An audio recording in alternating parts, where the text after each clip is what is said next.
হলো।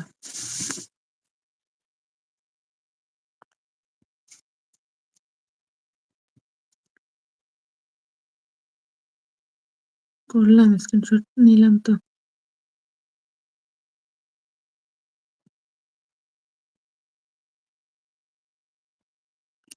কলকাতায় কোথায় থাকো? ইউটিউবে ইউটিউবে যে ডিপি আছে, ইনস্টাগ্রামে সেম ডিপি। ও, তোমার?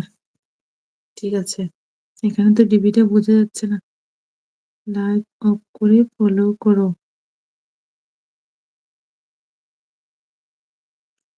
তারপর লাইভ অন করো। এখন আমি লাইভ অফ করে ইনস্টাগ্রামে যাব, লাইভটা পুরো গায়েব হয়ে যাবে। আমি পারবো না। আমি স্ক্রিনশট মেরে রাখলাম, এটা আমি করব। তোমাকে বলো, চিন্তা করো না।